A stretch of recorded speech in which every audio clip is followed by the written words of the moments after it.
मैं सारी अपलाइनों का स्वागत करता हूँ, सारी टीम का स्वागत करता हूँ। कहते हैं आपकी एक मुस्कुराहट पर हम अपने होश गवा बैठे। क्या बात है। आपकी एक मुस्कुराहट पर हम अपने होश गवा बैठे। हम होश में आने वाले ही थे कि आप फिर से मुस्कुरा बैठे। क्या बात है गुरदेव, बहुत शानदार। आपको जब वेबिनार में हंसते हुए देखता हूँ बड़ी खुशी होती है मुझे।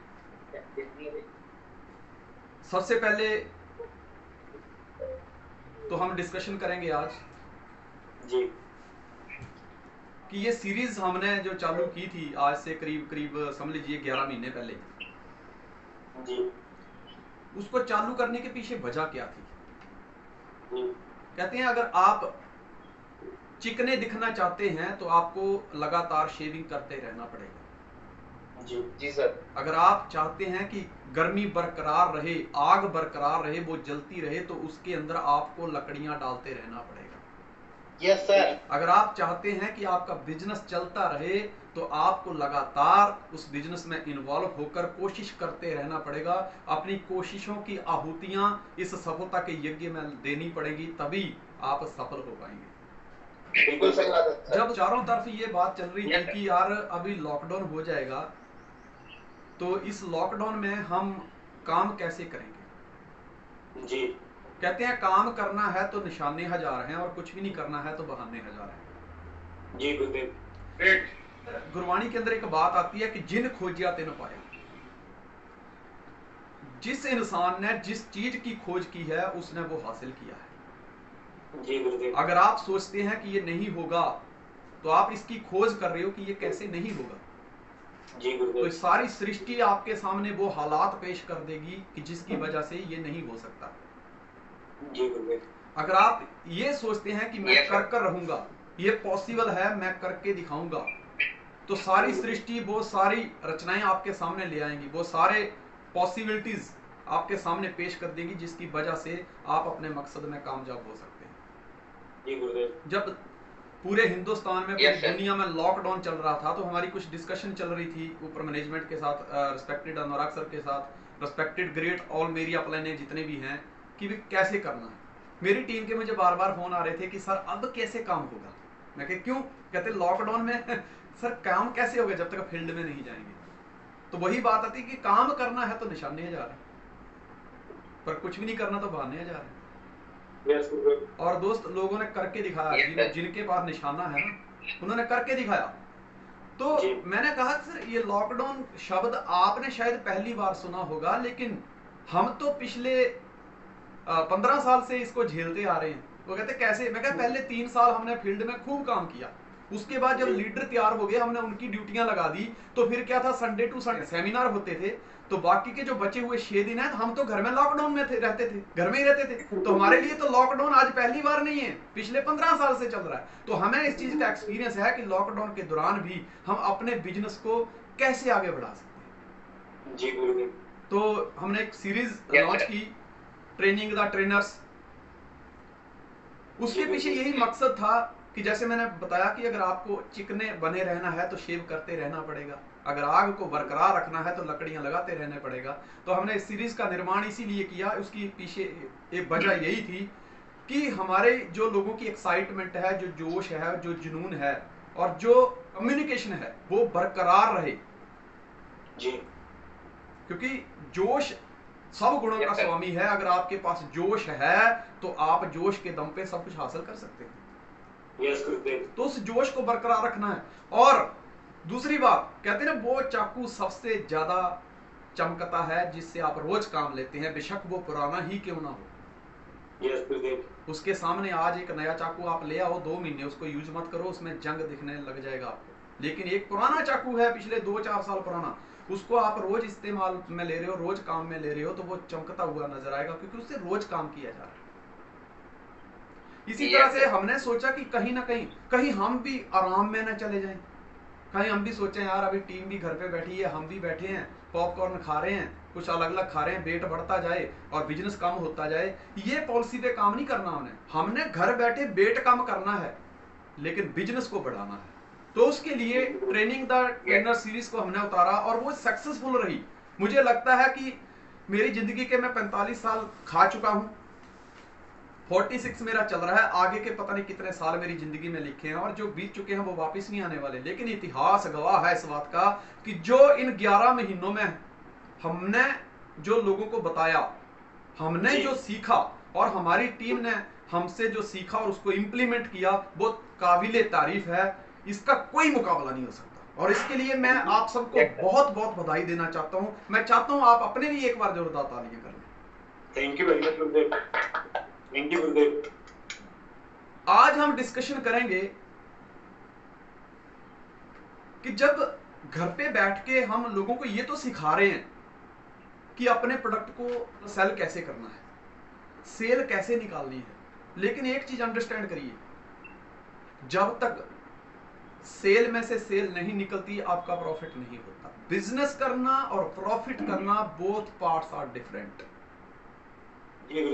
बिजनेस में हर किसी को प्रॉफिट नहीं होता, कई बार तो लोगों को बहुत बड़ा लॉस भी चला जाता है, लेकिन बिजनेस करना और उस बिजनेस के अंदर प्रॉफिट करना दोनों पार्ट अलग अलग हैं।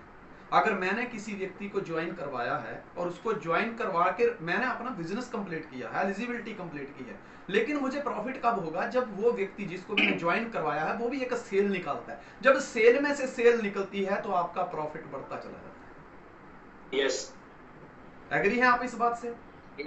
यस गुरुदेव। सबसे बड़ी समस्या ये आती है, कई बार जो मेंटेलिटी होती है ना एक नेटवर्कर की, एक एम्प्लॉय और उसके बॉस की तरह हो जाती है। बॉस क्या सोचता है, पहले मैं वो बता दूं कि बॉस क्या सोचता है। बॉस ये सोचता है कि जितनी मैं इसको सैलरी देता हूं उतना ये काम नहीं करता, और एम्प्लॉय क्या सोचता है कि जितना मैं काम करता हूं उतना ये कंजूस मुझे पैसा नहीं देता। जी गुरुदेव। और इन दोनों के जो है वो अपोजिट माइंड बना रहता है और कभी जल्दी बनती नहीं है। मुंह पे एक दूसरे की तारीफ होती है लेकिन पीठ के पीछे मतलब जो भी होता है गाली गलौज चलती रहती है। कई बार नेटवर्क इंडस्ट्री में भी लोग आते हैं ना तो कोई जरूरी नहीं वो अच्छी सोच लेके ही आते हैं। कई बार लोगों का भी माइंड सेट अपलाइन और डाउनलाइन के प्रति ऐसा हो जाता है, मतलब कई बार डाउनलाइन ये सोचती है कि यार मेरी अपलाइन काश वो होता तो मजा आ जाता, वो मेरी अपलाइन में होता ना मजा आ जाता, मैं उसकी टीम में होता तो आज 5 माइल नहीं मेरे 500 हो गए होते। जी गुरुदेव। और कई बार अपलाइन पता क्या सोचती है, यार काश मेरी टीम में वो व्यक्ति होता ना, या मेरा ये जो व्यक्ति है उसकी तरह काम करे तो आज देखो उसके 500 माइल हो गए, 1000 हो गए, मैं भी इतनी टाइम में मैं भी इतनी तरक्की कर जाता। जी गुरुदेव। कई बार टीम कहती है सर अपलाइन हेल्प ही नहीं करती, और कई बार अपलाइन कहती है कि सर बंदा काम नहीं करता। जी गुरुदेव। दरअसल होता क्या है, एक जब हम एक पॉइंट पे आ जाते हैं ना, जब एक पॉइंट पे एक मुद्दे पे आ जाते हैं, एक ऐसे लेवल पे आ जाते हैं कि जब मेरी अपलाइन मुझे कुछ समझा रही है और मैं समझने को तैयार हूं, वो समझाने को तैयार है, जब इस पॉइंट पे हम आ जाते हैं तो दोनों ही लोग तरक्की करते हैं। लेकिन मेरी अपलाइन समझाने को तैयार है, मैं समझने को तैयार नहीं हूं, या मैं समझने को तैयार हूं उसको समझाना नहीं आ रहा, तो उस जगह पे क्या होता है हमारी दिशाएं अलग अलग हो जाती हैं, फासले बढ़ते चले जाते हैं। जी गुरुदेव। तो अगर हम ट्रेनिंग द ट्रेनिंग सीरीज के दम पे अपना प्रोडक्ट सेल कर रहे हैं, सेल निकाल रहे हैं, तो सबसे बड़ी समस्या क्या होती है, प्रॉफिट कब है कि जब जो सेल निकाली है वो भी एक सेल निकाले तो हमारा प्रॉफिट होने शुरू हो जाता है। जी गुरुदेव। तो उसके लिए उस व्यक्ति का माइंड सेट होना बहुत जरूरी है, उसका विजन क्लियर होना बहुत जरूरी है। जी गुरुदेव। उसकी वाय क्लियर होना बहुत जरूरी है। पूरी महाभारत के अंदर जो गीता ज्ञान दिया गया है उसमें 18 दिन तक श्री कृष्ण भगवान ने अर्जुन की वाय क्लियर की थी और कुछ क्लियर नहीं किया। जी गुरुदेव। सिर्फ वाय क्लियर की। राइट गुरुदेव। अपने इस बिजनेस के अंदर भी हमारी टीम के पास तरह तरह के सवाल होते हैं, उनकी वाय कैसे क्लियर किया जाए, उनका विजन कैसे क्लियर किया जाए। First 90 days are very important in MLM business. पहले 90 दिन जो होते हैं वो बहुत ही मायने रखते हैं। जी गुरुदेव। दोस्तों ये मैं MLM की ही बात नहीं कर रहा हूं, अगर एक व्यक्ति जो 25 साल तक अपने माँ बाप के साथ घर में रहा है, अगर वो कभी घर छोड़ के विदेश जाता है या प्रदेश जाता है तो पहले 90 डेज में ही डिसाइड होता है कि वो कमाएगा या घर वापस आएगा। Yes sir. जी गुरुदेव। पहले 90 दिन ही डिसाइड कर देते हैं कि मेरा बच्चा जो स्कूल जा रहा है वो कुछ संस्कार सीख रहा है, उसमें कुछ बदलाव आ रहा है कि नहीं आ रहा है। मेरी फीस कहीं बेकार तो नहीं जा रही। पहले 90 दिन में ही आप अगर नया बंगला खरीदते हैं तो पहले 90 दिन के अंदर अंदर ही अपनी सोसाइटी का आप मुआयना कर लेते हैं कि मेरी सोसाइटी में किस तरह के लोग रहते हैं। फर्स्ट 90 डेज आप दुनिया का कोई भी प्रोफेशन पकड़ो, लेकिन खास तौर पर नेटवर्क मार्केटिंग, यहाँ पे तो फिल्टर हो जाता है एकदम। पहले 90 दिन में आप सोच लेते हैं कि जिसको मैंने ज्वाइन किया है वो आगे चलने वाला है कि नहीं, और पहले 90 दिन में ही वो देख लेता है कि क्या मैं टिक पाऊंगा या नहीं, ये बिजनेस मेरे लायक है या नहीं, क्या मैं तरक्की कर पाऊंगा, कहीं फंस तो नहीं गया। तो पहले 90 दिन हमारे लिए बहुत जरूरी होते हैं। जिस व्यक्ति ने, अगर आप अपनी टीम के पहले 90 दिन 90 डेज संभाल लिए जी, वो व्यक्ति अगले 9 महीने तक कहीं हिलने वाला नहीं है। क्या और जिस व्यक्ति ने अपनी टीम के, जो व्यक्ति जुड़ा हुआ है उसको 9 महीने तक संभाल लिया ना दोस्तों, सही तरीके से, जैसे आप एक बेबी की केयर करते हैं, अगर उस तरीके से केयर कर ली तो अगले 9 साल तक वो कहीं हिलने वाला नहीं है। तो कैसा क्या किया जाए? तो सबसे ज्यादा जरूरी हो जाता है विजन क्लियर करना। कुछ चीजें अपने लिए भी होती हैं कि भाई मैं किसी का विजन क्लियर कर रहा हूं तो क्या मेरा विजन क्लियर है? क्योंकि अगर आप किसी का दीवा जलाना चाहते हैं तो पहले आपका दीवा जलता हुआ होना चाहिए। अगर वो ही बुझा है तो दूसरे के अंदर क्या गर्मी पैदा करेंगे आप? क्या उसका दीवा क्या जला पाएंगे? अगर आपकी रोशनी गुल है तो दूसरे को कैसे रोशन करोगे? आज हम जो डिस्कशन करने वाले हैं कि पहले 90 डेज में हमें क्या करना है, अपनी टीम के लिए और खुद के लिए हमें क्या करना है। दोस्तों आज मैं कुछ हकीकत से आपकी मुलाकात करवाऊंगा। मैं जब स्कूल जाता था ना तो घर से जो गेहूं वाली बोरी होती है ना वो लेके जाता था थैले में। हमारे स्कूल में चटाइयां नहीं होती थी और कई बार हम अंदर रूम में बैठते थे, कई बार बाहर मैदान में बैठते थे, कई बार बरगद के पेड़ के नीचे बैठते। इन दिनों में खास करके बरगद के पेड़ के नीचे बैठते थे खुले में। मम्मी हमेशा तैयार करके भेजती है कि बेटा देख कपड़े मिट्टी में खराब मत करना, नहीं तो मारूंगी, है मारूंगी। तो हम डर जाते थे, मम्मी ऐसे करके मारूंगी, तो डर जाते थे। लेकिन हम भी बड़े बेशर्म थे, हम जाते पहले वो करते थे जिसके लिए हमें मना किया गया था। बड़े बड़े ग्राउंड होते थे, बड़े बड़े ग्राउंड, स्कूल छोटे ग्राउंड बड़े थे। ये बात को पकड़ना कि पहले स्कूल छोटे होते थे, ग्राउंड बड़े होते थे, यानी कहीं ना कहीं से हमारे बुजुर्गों को ये पता था कि शिक्षा के छोटे से स्थान पे भी ली जा सकती है, लेकिन शारीरिक विकास का होना भी उसके साथ बहुत जरूरी है। आज की डेट में मानसिक विकास को जोर दिया जा रहा है, मानसिक विकास को जोर दिया जा रहा है। बच्चा ये भी पढ़ ले, बेटा ये भी पढ़ ले, बेटा ये भी पढ़ ले। बेटा कंफ्यूज है, तभी तो आज 20, 22, 25 साल का लड़का होता है डिप्रेशन में चला जाता है, सुसाइड कर लेते हैं। क्यों? शिक्षा पद्धति हमारी इतनी फैल चुकी है कि वो ही डिसाइड नहीं कर पा रहे कि बच्चे को क्या पढ़ाना चाहिए और उसकी लाइफ में क्या काम करेगा। हमारे टाइम पे गिनती की किताबें होती थी, ना कोई ट्यूशन होती थी, बस 2 ही चीजें होती थी हमारे पास। क्या? एक स्कूल और दूसरी माँ आके घर पे पूछती थी क्या स्कूल का काम दिया है, ये दिया है। फिर स्कूल में कम पढ़ती थी, घर में ज्यादा पढ़ती थी। जी गुरुदेव। तो दोस्त हम जाते थे स्कूल में, ग्राउंड बहुत बड़ा होता था। उस ग्राउंड में हम तरह तरह की गेमें खेलते थे। आपने खो खो खेली है? जी सर। Yes sir. आपने डंडा गिल्ली खेली है? Yes sir. क्रिकेट तो अभी भी चल रहा है, हॉकी चल रहा है। आपने कबड्डी खेली है? कबड्डी? Yes sir. सबसे ज्यादा खेली जाने वाली गेम कौन सी थी? कबड्डी। कबड्डी कबड्डी कबड्डी कबड्डी कबड्डी। किसकी तोड़े गर्दन, किसकी तोड़े हड्डी। कबड्डी कबड्डी कबड्डी। दोस्तों जब हम कबड्डी देने जाते थे या कोई कबड्डी हमारे तरफ आता था तो बड़ा जोश होता था। मतलब उस टाइम से, बचपन से जब से हमने कबड्डी खेलने सीखी, हमारा शारीरिक विकास होने शुरू हो गया। जी गुरुदेव। रोज घर पे आके थैले में भी मिट्टी लगी होती थी, कपड़ों में भी मिट्टी होती लगी, थैला बाद में रखते थे। मम्मी पहले 2 कान पे जड़ देती थी। सही बात है सर। कपड़े मैले कर दिए, कपड़े मैले कर दिए। तेरे को कितना समझाना, कपड़े मैले कर दिए। दरअसल प्रॉब्लम इस बात की नहीं थी। माँ तो चाहती थी मेरा बेटा मजबूत हो जाए, लेकिन हालात बड़े नाजुक थे। इतना पैसा नहीं होता था और इतना अच्छा पाउडर भी नहीं होता था कि हमारे जो कपड़ों पे दाग लगे थे, वो दाग जब तक कपड़े फटते नहीं थे, यूनिफॉर्म फटती तब तक जाते नहीं थे। तो इतना अच्छा पाउडर नहीं होता था। लेकिन आज हालात उल्टे हैं। आज दोस्तों ग्राउंड छोटे हो गए, स्कूल बहुत बड़े हो गए। जी गुरुदेव। आज बच्चा आराम से बैठ के मतलब गाड़ी में अच्छे कपड़े पहन के स्कूल जाता है। जी गुरुदेव। रुमाल इधर लटकाया होता है इधर। हम तो ऐसे करते थे, ऐसे बगल ऐसे उठाते थे और ऐसे करते थे। एक बार क्या हुआ कि एक बार ना एक बच्चा जो स्कूल क्लास का जो मॉनिटर था, उसको स्टेज पे बुलाया गया। उसको कहा, बेटा कि तुम रामायण के बारे में क्या जानते हो? वो कहानियां लगा थोड़ी थोड़ी सुनाने, रामायण में ऐसा हुआ, फिर रावण आया और सीता को उठाकर लेके गया। वो जैसे जैसे बात कर रहा था, उसकी एक्साइटमेंट बढ़ रही थी। फिर क्या हुआ, फिर विमान में बिठा के सीता को लंका लेके गया। जैसे उसने थोड़ा जोश लगाया ना, उसका नाक बहने लगा। अब इतने लोगों के सामने वो क्या करे?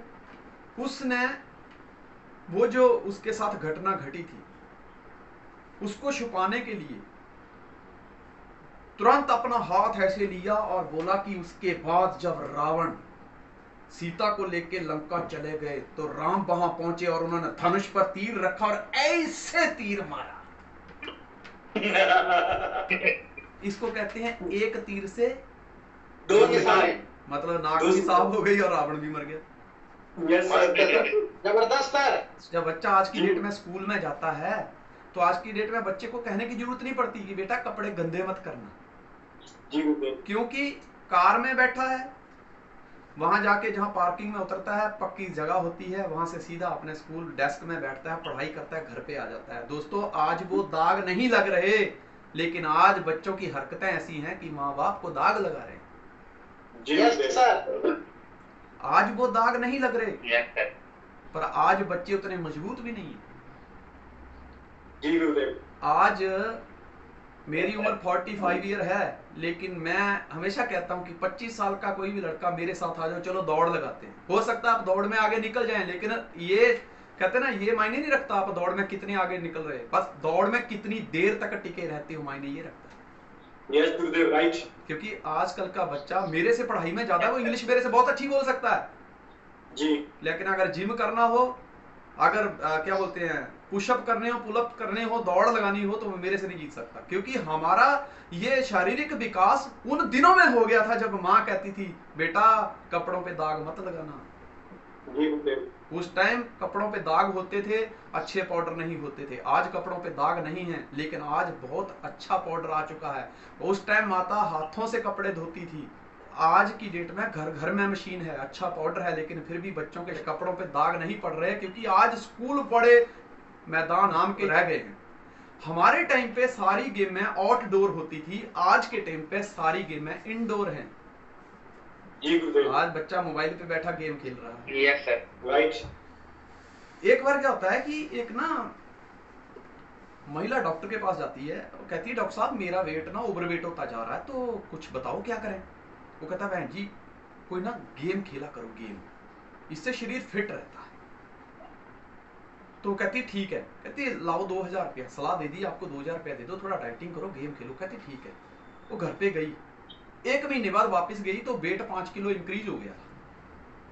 वो डॉक्टर को जाके कहती है कैसे डॉक्टर हैं आप, हैं कैसी सलाह देते हैं आप, आपने कहा था कोई गेम खेलो, गेम खेलो, वजन कम हो जाएगा, हैं 1 महीना हो गया पर मेरे से 2000 रुपया भी फीस ले ली आपने, उसके बावजूद भी मेरा वजन तो कम नहीं हुआ, 5 किलो बढ़ गया है। कहते बहन जी कौन सी गेम खेल रहे थे? कहती मैंने मोबाइल पे ना सांप सीढ़ी खेला। मतलब आज की डेट में वो भी मजबूर है, क्या करे, इंडोर गेम में रह गई है। आज की डेट में उम्र 22, 23, 25 साल होती है, शरीर का कोई ठिकाना नहीं होता, जैसे चाइना, जापान, भूटान सब साथ में लगे हुए हैं, ऐसी वाली बात होगी, क्योंकि आज उसकी फिजिकल एक्टिविटी कोई नहीं रहेगी। दोस्तों आज की डेट में मैं आपको एक सिंपल सा तरीका बताता हूं। कई बार कहते हैं सर मैं ज्यादा पढ़ा हूं, मेरी अपलाइन ज्यादा पढ़ी लिखी नहीं है, तो वो मेरा क्या विजन क्लियर करेगी। मैं आपको सिंपल सा तरीका बताता हूं। आज हम एक बात करते हैं कि भाई कैसे एक इजी मोड पे हम अपनी टीम का विजन क्लियर कर दें। हम किसी गेम के साथ आज की बातों को मिलाएंगे, उससे सीखेंगे और उसी से अपनी टीम का विजन क्लियर करेंगे। ये तो आपके लिए आसान है ना, इसके लिए तो बहुत ज्यादा एजुकेटेड होने की जरूरत नहीं है। Yes sir. हम एक गेम पकड़ते हैं kabaddi. Network marketing business kabaddi के खेल जैसा है। अभी तो आसान है ना? Yes sir. देखिए, आपको मैं कहूं कि 25 लाइन है या 26 लाइन है, इसको याद करना है तो शायद ये याद नहीं होगी, लेकिन उन्हीं लाइन को आप गाने में तब्दील कर दोगे तो कब याद हो जाएंगी और पूरी जिंदगी भूलेंगे नहीं। राइट। जब आप किसी काम को काम समझते हैं तो आपको बहुत सारी प्रॉब्लम आएगी। आपको कभी भूख लगेगी, कभी प्यास लगेगी। और एक चीज बता दूं मैं आपको, जिंदगी में तरक्की करनी है तो दोस्तों अपनी बुद्धि को स्थिर करना होगा। युद्ध के मैदान में जाकर अर्जुन की बुद्धि भटक गई थी। कोई चाचा नजर आ रहा था, कोई मामा नजर आ रहा था, उसकी इंद्रियां उसको परेशान कर रही थी। मुझे चोट लग सकती है, मेरे साथ ये हो सकता है। दोस्तों, जो बुद्धि इंद्रियों की गुलाम होती है वो इंसान को कभी भी अच्छे परिणाम नहीं देती। पहले अपनी बुद्धि को हमको स्थिर करना होगा। जी गुरुदेव। अपने दिमाग को सेट करना होगा। जब ये सेट हो जाता है तो दुनिया कितनी भी बिगड़ी हो उसको सेट करना आसान हो जाता है। नेटवर्क मार्केटिंग बिजनेस कबड्डी के खेल जैसा है। अब आप ये सोचिए, कभी भी आपको लगता है कि मुझे अपनी टीम का विजन क्लियर करना है तो ये बहुत आसान हो जाएगा। बस कबड्डी वाला खेल याद कर लो, वो बातें, वो जो प्रिंसिपल, जो सिद्धांत वहां पे हैं, वो सिद्धांत यहां लागू कर दो। अब कबड्डी के खेल में क्या होता है? नंबर 1, आपको अगर एक अच्छा खिलाड़ी बनना है तो उसके लिए कोचिंग लेनी पड़ेगी। Yes sir. इसी तरह नेटवर्क मार्केटिंग में भी अगर आपको एक कामयाब व्यक्ति बनना है तो आपको एक ग्रेट एक्सपर्ट और एक अचीवर जो अपलाइन है उससे आपको कोचिंग लेनी पड़ेगी। देखो, एक होता है अपलाइन और एक होता है ग्रेट अपलाइन। ये मैंने पहले भी बताया है कि अपलाइन होना और ग्रेट अपलाइन होने में क्या फर्क है। पीछे अपलाइन के पीछे ग्रेट लगाने के लिए हमको काम करना पड़ता है, प्रैक्टिकल करना पड़ता है। अपलाइन क्या है? अगर मैंने किसी को ज्वाइन कर दिया, अगर उसकी परवरिश नहीं की, उसको कुछ सिखाया नहीं, तो मैं अपलाइन में हूं, लेकिन ग्रेट अपलाइन में नहीं हूं। ग्रेट में कब बनता हूं? जो जो बातें मैंने उसको प्लान के अंदर दिखाई हैं, वो जो जो प्लान के अंदर दिखाया है कि इतने टाइम में काम करेगा तो ये आएगा, इतने प्लान करेगा तो इतने रिजल्ट आएंगे, वो दिखाया और उसको वो पूरा करते हुए नजर आए तो मैं एक अपलाइन से ग्रेट अपलाइन में तब्दील हो जाता हूं। Yes sir. तो सीखना बहुत जरूरी है। कोई भी व्यक्ति माँ के पेट से सीख के नहीं आता, चाहे एक्टिंग हो, चाहे सिंगिंग हो, कुछ भी हो, आपको वो सीखना पड़ेगा। हमने नहाना सीखा, कपड़े पहनने सीखे, साफ सफाई रखना सीखी, हर चीज सीखी है। और सफलता में एक खास बात ये है, ये जाति, ये उम्र, ये रंग, ये रूप, ये क्या बोलते हैं, मेल फीमेल, ये सब कुछ नहीं देखती। अगर आप सीखने के लिए तैयार हैं तो सफलता आपको अपनाने के लिए तैयार है। भगवान श्री कृष्ण खुद भगवान थे, लेकिन फिर भी उन्हें एक गुरु से शिक्षा लेनी पड़ी थी जिनका नाम था सांदीपनी। भगवान होकर भी उनको शिक्षा लेनी पड़ी थी, ज्ञान लेना पड़ा था, और ज्ञान लेने के लिए बुद्धि का स्थिर होना जरूरी है। हम कई बार सेमिनार लगाते हैं तो कुछ लोग आते हैं ना, अपनी सीट फिक्स कर लेते हैं और आंख नहीं झपकते, सिर्फ स्टेज की तरफ देखते हैं, क्योंकि वो जानते हैं कि जो पैसा मैंने दिया है वो मेरी जिंदगी की बहुत खून पसीने की कमाई है। अगर 500 दिया है तो 50,000 का नॉलेज लेके जाऊंगा। और कुछ लोग, किसी को भूख लगती है, बाहर गेट पे खड़ा होता है, कोई बाथरूम में जा रहा होता है बार बार, ऐसे लोग बाद में शिकायत करते हैं, वो सिर्फ तालियां बजाने जाते हैं। हाँ सर मजा आ गया, सर मजा आ गया, वो तालियां बजाने जाते हैं। लेकिन कुछ लोग अपनी सारी इंद्रियों को वश में करके कहते मेरा एक एक मिनट कीमती है, मैंने जो पैसा दिया है उसको वसूल के जाऊंगा। वो सीखता है। दोस्तों, मायने ये नहीं रखता कि आपने ये इस बिजनेस को कितने टाइम से ज्वाइन किया है, मायने ये रखता है कि आपने जब से ज्वाइन किया है तब से सीखा कितना है। सीखना जरूरी है। मेरी अपलाइन हो चाहे मैं किसी की अगर अपलाइन हूं, दोस्तों ये बिजनेस को हमने सीखा है। मेरी अपलाइन आज हमारे इस वेबिनार में मौजूद है। हैप्पी सर इस प्रोफेशन में नहीं थे, वो कोई और काम कर रहे थे, फिर इस प्रोफेशन में आके कैसे कामयाब हुए। लोग कई बार कहते हैं सर मैं ना अभी मेरे खानदान में किसी ने ये काम किया नहीं है सर मेरे लिए नया है, तो सर मेरे लिए 2 आप ही ज्वाइन कर देना। जी गुरुदेव। भैया मेरी अपलाइन जब इस प्रोफेशन में आई उसके लिए भी नया था। जी उसके भी खानदान में पहले ये Yes, काम sir. किसी ने नहीं किया था। उसके खानदान में भी कोई पहले सफायर नहीं बना था या कोई डिप्लोमेट नहीं बना था, रॉयल्टी नहीं ले रहा था, लेकिन उस व्यक्ति ने वो उसको सीखा और उन्होंने sir. जो सीखा वो हमको सिखाया। जी वो सर भी कामयाब हुए, जी। हम भी कामयाब हुए।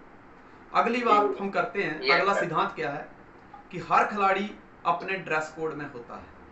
मेरे परदादा, मेरे दादा, मेरे चाचा लोग बहुत सारे उन्होंने आर्मी की जॉब करी, लेकिन मैं उनसे पूछता हूं कई बार जब मैं उन लोगों के साथ बैठता हूं तो जो आर्मी में हैं कि यार रात के 2 बजे अगर ठंड में आपको थोड़ी सी भी आवाज सुनाई देती है तो वहां पे कौन देख रहा है? आपको नींद परेशान नहीं करती? आपको कौन जी। देख रहा है? आप सोए रहे तो वो दुश्मन तो कभी भी देश में घुस सकता है। तो वो कहता है कि जब रात को ठंड के समय में थोड़ी सी आवाज आती है, पहली बात तो हमें नींद ही नहीं आती, क्योंकि जो वर्दी हमने पहन रखी होती है ना, उस वर्दी की तरफ झांकते हैं तो हमें अपनी जवाबदारी महसूस होती है जी और वो जवाबदारी, वो वर्दी हमारे अंदर जोश पैदा करती है, जिसकी वजह से हम दुश्मन के छक्के छुड़ाने में कामयाब हो जाते हैं। Yes, sir. जी दोस्तों ड्रेस कोड वो चीज होती है। इस बिजनेस में भी अपना एक ड्रेस कोड बनाइए। आप घर से वेबिनार लगा रहे हैं तो टाई के साथ लगाइए, एक ड्रेस कोड बेटर बनाइए, आपको एक प्राउड फील होगा, एक अंदर आपके अंदर कॉन्फिडेंस आएगा। डॉक्टर कहता है कि जब मैं वर्दी पहनता हूं तो मेरा सुई लगाते समय हाथ नहीं कांपता। टीचर कहता है जब मैं वर्दी में होता हूं तो मुझे सुस्ती नहीं सताती, कुर्सी पे बैठे बैठे मुझे क्या बोलते हैं, वासियां नहीं आती, मुझे ये लगता है कि मैं बच्चों को पढ़ाने आया हूं। पुलिस वाला कहता है जब मेरे शरीर पे वर्दी होती है तो किसी भी चौराहे पे खड़ा कर दो, मुझे धूप नहीं लगती, क्योंकि वो वर्दी मुझे काम करने पे मजबूर कर देती है, मुझे मोटिवेट करती है, वो प्राउड फील करता है। दोस्तों भिखारी की भी एक वर्दी होती है, आप उसको कोट पैंट दान कर दो और उसको चौराहे पे खड़ा कर दो, ले इसमें भीख मांगना, कोई भी उसको भीख देगा क्या? No, sir. नहीं देगा। उसको अपने ड्रेस कोड पे प्राउड है, इसलिए आपका खुद का ड्रेस कोड जो भी है उसको बेटर बनाइए। सबसे पहले life is a big project, work on it. बहुत बड़ा प्रोजेक्ट है ये जिंदगी, इसके ऊपर काम करना शुरू करिए, फील्ड में काम करना आपको अब आसान हो जाए। मुझे ना एक जोक याद आ गया। बंदा नहाने जाता है, नहाने जाते समय अपनी वाइफ से कहता है कि मेरी शर्ट उल्टी करके प्रेस कर देना। जब वापिस आया पत्नी से कहता है कि शर्ट प्रेस कर दी, कहती नहीं। कहता क्यों? कहती मुझे उल्टी नहीं आ रही। Yes, sir. कबड्डी के खेल का एक नियम है, क्या मैदान में उतरने से पहले तैयारी करनी पड़ती है, वरना आप जी। मैदान में सामने वाले को छेड़ नहीं पाओगे। राइट और यहाँ पे भी तैयारी करनी पड़ती है। बंदा कहता है सर मैंने बंदे को ज्वाइन किया था, आज मेरा फोन नहीं उठा रहा। कब ज्वाइन किया था? सर 25 दिन हो गए। क्यों? आज 25 दिन में टाइम फीस होगी, फोन क्यों नहीं उठा रहा? क्योंकि उसकी तैयारी नहीं करवाई, वो बिना तैयारी के मार्केट में गया। आपने बोला था बस 2 लोग ज्वाइन करवाने हैं, उसने 10 प्लान कर दिए, 10 के 10 लोगों ने उसका फोन उठाना बंद कर दिया, उसने आपका फोन उठाना बंद कर दिया, क्योंकि आपने तैयारी नहीं करवाई थी। Yes, sir. दोस्तों किसी बड़ी गहरी नदी में छलांग मारने के लिए पहले छोटे छोटे नालों में तैयारी करनी पड़ती है, तैरना है। यस, करनी पड़ती है ना। Yes sir.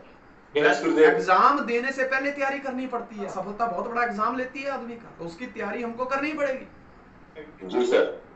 भगवान श्री कृष्ण जानते थे कि महाभारत होगी, जी गुरुदेव। वो ये भी जानते थे कि पांडव 5 हैं और सामने 100 हैं। वो ये भी जानते थे कि धर्म जो है वो पांडवों की तरफ खड़ा है और पाप जो है वो कौरवों की तरफ खड़ा है। जी गुरुदेव। वो जानते थे कि युद्ध जीतने के लिए तैयारी करना जरूरी है। तो जब चौसर का खेल खेला जा रहा था तो नीति के अनुसार जब वो हार गए तो नीति के अनुसार उनको 12 साल का पांडवों को वनवास दिया गया और 1 साल का अज्ञातवास दिया गया। देखिए विजन क्लियर करना और गलतफहमी में रहना दोनों में कितना फर्क होता है। जब उनको अज्ञातवास दिया गया तो दुर्योधन के माइंड में उल्टा ख्याल चलने लगा कि यार अब तो तैयारी करने की जरूरत नहीं है, क्योंकि 12 साल पांडवों को वनवास है और अगला 1 साल जो 13वां साल है उसमें अज्ञातवास है, और उसमें कंडीशन थी कि अगर नजर आ गए तो फिर 12 साल का वनवास और 1 साल का अज्ञातवास। तो दुर्योधन ने एक रणनीति बनाई कि खाओ पियो मस्त रहो। उसने क्या किया कि 12 साल तक पांडव वनवास में रहेंगे, कोई टेंशन नहीं है, लेकिन जैसे ही ये 13वें साल अज्ञातवास में आएंगे हम इनको ढूंढ लेंगे और ढूंढते ही इनको हम फिर 12 साल का वनवास और 1 साल का अज्ञातवास, ऐसे करते करते जिंदगी बीत जाएगी, युद्ध टल जाएगा, युद्ध होगा नहीं तो मुझे तैयारी करने की क्या जरूरत है।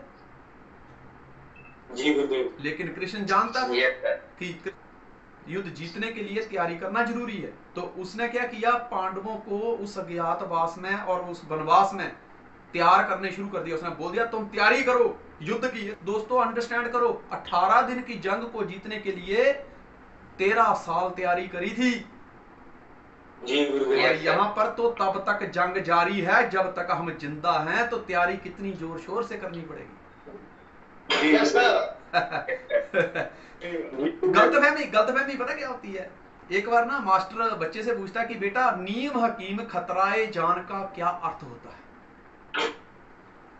तो बच्चा कहता है इसका मतलब है कि यह हकीम तू नीम के पेड़ पर मत चढ़, तेरी जान को खतरा है। कबड्डी के खेल में अगला नियम क्या है, आपको मजा आ रहा है? बहुत यस सर। आपको ऐसा लग रहा है कि आप कोई ट्रेनिंग अटेंड कर रहे हैं, आपको लग रहा है ना कि एकदम मस्त रिलैक्स लग रहा है ना?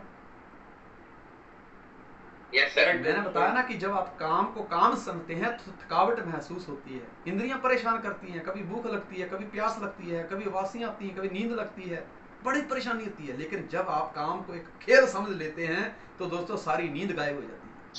तो हम खेलते खेलते कमाने की बात कर रहे हैं, सीखने की बात कर रहे हैं, सिखाने की बात कर रहे हैं। तो मुझे नहीं लगता कि किसी को मजा ना आ रहा हो, मुझे लगता है मजा सबको आ रहा है। जी सर। Yes sir. तो कबड्डी के खेल को खेलने के लिए मैदान में उतरना पड़ता है। आप मार्केट में जाते हैं, एक किताब खरीद के लाते हैं और घर पे सामने कुर्सी पे किताब को रख देते हैं, उसको पढ़ते हैं और कहते हैं कबड्डी कबड्डी कबड्डी। तो क्या आप जीत जाओगे? आप बिस्तरे पे लेट के किताब पढ़ते हैं और कहते हैं कबड्डी कबड्डी कबड्डी, तो क्या जीत जाओगे? आप जमीन पे हाथ में किताब पकड़ के ऐसे लेट जाते और कहते हैं कबड्डी कबड्डी कबड्डी, किताब पढ़ रहे खेल रहे, तो क्या जीत जाओगे? नहीं गुरुदेव। उस खेल को जीतने के लिए आपको मैदान में उतरना पड़ेगा। दोस्तों ये बिजनेस भी वैसा ही है, जिस बिजनेस का आपने चुनाव किया है उसमें आपकी जीत होगी या हार, इसका फैसला घर पे कुर्सी पे बैठ के नहीं होगा, आपको मैदान में उतरना पड़ेगा। और दोस्त आज ऑनलाइन का जमाना है, अब डिजिटल हो रहा है सब कुछ, तो मैदान में उतरने का मतलब है ये है कि आज अभी मैं मैदान में हूं जी। मैं कैसे भी करके अपनी फील्ड में हूं, अपने लोगों के साथ टच में हूं, ये भी एक मैदान ही है मेरे लिए। जी गुरुदेव। अगर आप घर पे बैठे हैं तो जूम एप्लीकेशन के जरिए या यूट्यूब के जरिए लाइव होकर आप लोगों को मोटिवेट कर सकते हैं, कम्युनिकेट कर सकते हैं, विजन क्लियर कर सकते हैं। अगर आप मार्केट में लॉकडाउन नहीं है तो आपको मार्केट में जाना पड़ेगा, उन तक पहुंचना पड़ेगा, तभी दोस्तों आप इस खेल में जीत सकते हैं। जी गुरुदेव। कबड्डी के खेल का एक नियम है कि इसमें टांगें खींची जाती है। जब आप कबड्डी देने जाते हैं या कोई आपकी तरफ कबड्डी कबड्डी करते हुए आता है तो हम क्या करते हैं, सबसे पहले हमारा एक ही मकसद होता है, पकड़ इसको टांग से। टांगे पकड़ते हैं ना, खींचते हैं ना उनको। Yes sir. एक बार ना एक टीचर अपने बच्चों से पूछता है कि बेटा चलो एक बात बताओ, तुम्हें कौन सी गेम पसंद है, कौन सा खेल पसंद है? कहता सर मुझे ना वॉलीबॉल बहुत पसंद है। कहते इंडिया ने कितनी बार खेला? कहते 10 बार। कितनी बार जीता? कहते 1 बार। शाबाश बेटा शाबाश। दूसरे को पूछा बेटा तुझे कौन सा खेल पसंद है? कहते बैडमिंटन। कितनी बार खेला इंडिया ने? बोला 10 बार। कितनी बार जीता? बोले 1 बार। तीसरे को पूछा तुझे कौन सा खेल पसंद है? उसने कहा हॉकी। कितनी बार खेला? बोले 10 बार। कितनी बार जीता? 1 बार। अगले को पूछा, ऐसे हर किसी को पूछते गए, उन्होंने अलग अलग बताया। एक को पूछा कि बेटा तुझे कौन सा खेल पसंद है? कहता मास्टर जी, वो मेरी तरह था कोई मनमौजी, कहता मास्टर जी मुझे तो कबड्डी कबड्डी कबड्डी बहुत पसंद है। बोले इंडिया ने कितनी बार खेला? बोले 10 बार। बोले कितनी बार जीता? बोले 10 बार। बोले ऐसा कैसे? हॉकी 10 बार खेला, 1 बार जीता। वॉलीबॉल 10 बार खेला, 1 बार जीता। बैडमिंटन 10 बार खेला, 1 बार जीता। क्रिकेट 10 बार खेला, 1 बार जीता। कबड्डी के खेल में ऐसा क्या है कि 10 बार खेला और 10 बार जीता, बाकी सारी गेम में 10 बार खेली गई, 1 बार जीती गई, ये 10 बार खेला गया, 10 बार जीता। कहता मास्टर जी क्या बताएं कबड्डी के खेल में ना टांगे खींचने में जो मजा है ना वो किसी खेल में नहीं। क्या बात है। नेटवर्क मार्केटिंग बिजनेस में दोस्त आपकी लोग टांगे खींचेंगे। अगर जिस व्यक्ति को आपने ज्वाइन करवाया है पहले 90 दिन के अंदर जितने सिद्धांत बताए वो बता दिए, और ये जो बताया कि इसमें टांगे खींची जाएंगी ये भी बता दिया, तो आपका बंदा फिक्स हो गया, वो जाएगा नहीं। इसी तरह से जब हम लोगों को कहते हैं बेटा देख एक नेटवर्क मार्केटिंग कबड्डी के खेल जैसा, इसमें लोग टांगे खींचते हैं क्योंकि उनको टांगे खींचने में बहुत मजा आता है। ठीक है, तो जब तुम इस बिजनेस में आ गए हो ना तो यहाँ पे भी लोग तुम्हारी टांगे खींचेंगे, पर तुम्हें अपनी टांगों को पहले तेल लगा के जाना है कि जब वो टांग खींचे तो निकल लो। अगला नियम है हर खिलाड़ी को कबड्डी के खेल में, जब आपने देखा होगा, आपने खेली है कबड्डी, जब हम मैदान में होते हैं तो कितने एक्साइटेड होते हैं। हर खिलाड़ी को अपने खेल पर गर्व होता है, चाहे वो क्रिकेटर हो तो उसको क्रिकेट के खेल में प्राउड फील होता है, कोई हॉकी खेलता है तो उसको वो गेम अच्छा लगता है, कोई कबड्डी खेलता है उसको वो अच्छा लगता है। हर खिलाड़ी को अपने खेल पर गर्व होता है और यही गर्व उसके अंदर खेलने का जोश पैदा करता है। मैंने कहा था कि जोश सब गुणों का स्वामी है। अगर आपके अंदर जोश बरकरार है और आप हार चुके हैं लेकिन जोश अभी भी बरकरार है कि मुझे खेलना है, तो दोस्त हारी हुई गेम को आप जीत सकते हो क्योंकि आपका जोश बरकरार है। नेटवर्क मार्केटिंग में भी वही आदमी कामयाबी के शिखर तक पहुंचता है जिसे अपने काम पर गर्व होता है। जी गुरुदेव। आज लोग मुझे पूछते हैं संजय धीमान तुम्हारी लोग बहुत इज्जत करते हैं, इसका कारण क्या है? मैं कहता हूं मैं अपने काम की बहुत इज्जत करता हूं और ये काम की वजह से ही मुझे लोग इज्जत देते हैं। कहते हैं संजय धीमान तूने तो नेटवर्क मार्केटिंग को बहुत बड़ा बना दिया। मैं क्या गलत बात है, नेटवर्क मार्केटिंग को मैंने बड़ा नहीं बनाया, अरे ये बिजनेस की क्वालिटी है कि इसने मुझे बड़ा बना दिया है। तो दोस्त अपने काम पर प्राउड फील करिए। जब बंदा मार्केट में जाता है उसकी टांगें खींची जाती है ना तो वो उसको मजाक किया जाता है, ए मेंबर बनाने वाले काम में आ गया, तुझे और कोई काम नहीं मिला था, कहां फंस गया तू हैं? तो वो क्या होता है उसका दिल टूटता है। लेकिन उसको जब ये बताया कि जब तेरे मार्केट में जाएगा लोग टांगे खींचेंगे, परवाह मत करना, ये लोगों का काम है। लोगों ने किसकी टांगे नहीं खींची? हर किसी को यही कहा जाता है। एक व्यक्ति शादी कर लेता है तो लोग कहते हैं यही बीवी मिली थी, लेकिन शादी से पहले 36 के पास गया था कि भाई मेरी शादी करवा दो, तब तो कोई करवाने को तैयार नहीं था। जब कर दी तो कहते हैं यही मिली तुझे और कोई नहीं मिली हैं? लोगों का काम है टांगे खींचना। अपने काम के ऊपर प्राउड फील होना चाहिए कि yes I proud to be a networker, कि अगर मैं इस इंडस्ट्री में नहीं होता तो यार मैं आज कहीं ना कहीं धक्के खा रहा हूँ। कि प्राउड क्यों फील करना है, इसी से रिलेटेड मैं आपको अंतिम में एक स्टोरी सुनाऊंगा। जब मैं वो स्टोरी सुनाने लगूं समझ लेना कि आज ये अभी स्लाइड का अंत हो गया। इसमें डेडलाइन को ध्यान में रखकर खेलना पड़ता है। जब आप कबड्डी खेलते हैं तो दूसरे की फील्ड में जाते हैं, उसको कबड्डी देने जाते हैं तो वहां एक लाइन होती है, उस लाइन को आपको टच करके आना होता है। वो आपकी डेडलाइन है, आपके पास टाइमिंग दिया हुआ कितने टाइम में इस लाइन को टच करना है। आपको 3 चीजें करनी होती हैं। क्या? पहले तो आपको वो जो टाइम दिया है वो टाइम के अंदर रह के काम करना है, कबड्डी देनी है, खेल खेलना है। दूसरा, उसी टाइम के अंदर आपको नंबर भी बनाने हैं। तीसरा, उसी टाइम के अंदर आपको वो डेडलाइन को भी मतलब टच करना है। एक ही टाइम पे 3 काम करने होते हैं। हमारे में भी ऐसा ही है, एक ही टाइम पे 3 काम करने होते हैं। एक 4 बेसिक उसका क्लियर करना होता है, दूसरा किताबें पढ़नी होती हैं, तीसरा उसका विजन क्लियर करना होता है। 3 ही तो काम है। जी गुरुदेव। नेटवर्क मार्केटिंग में भी डूज एंड डोंट्स को ध्यान में रखना पड़ता है। अभी ये डूज एंड डोंट्स क्या है, ये आपको एक चैप्टर मिल गया, आपको पता है। सारी अपलाइनों से मैं ये गुजारिश करूंगा कि जिन भी लोगों को अभी आपने पिछले 1 महीने 2 महीने पहले ज्वाइन करवाया है, आप 2, 4, 10 दिन के बीच में टाइम निकाल के ये डेडलाइंस क्या है, ये डूज एंड डोंट्स क्या है, उनका क्लियर करिए। एग्री हो आप? जी गुरुदेव। Yes sir. यस गुरुदेव। Yes sir. इसमें एक खेल में खासियत है। आशीष जी आपने कबड्डी खेली है? यस सर, खेला है सर। आपने देखा है? मुझे ये खेल इसलिए पसंद है, एक तो टांगे खींची जाती है, दूसरा ये खेल ग्राउंड में खेला जाता है। आप इसको इंडोर नहीं खेल सकते, मतलब घर में बैठ के नहीं खेल सकते, आपको ग्राउंड में उतरना पड़ेगा। तीसरा, Yes, इस sir. खेल में एक खासियत ये है कि इसमें मरे हुए खिलाड़ी भी जिंदा हो जाते हैं। जी गुरुदेव, राइट। ठीक है ना? अगर आप अकेले Yes, भी sir. बचे हैं ना, अगर आप अकेले भी बचे हो तो भी आप बाकी के खिलाड़ियों को जिंदा कर सकते हो। और ये बहुत बड़ा मैसेज है नेटवर्क मार्केटिंग के लिए। कई बार लोग कहते हैं सर वो भी भाग गया, वो भी भाग गया, वो भी आ गया। अरे टेंशन क्यों लेता है भैया, तू अकेला भी बचा है ना, तो वापस खिलाड़ी जिंदा किए जा सकते हैं, वापस खिलाड़ी तैयार किए जा सकते हैं।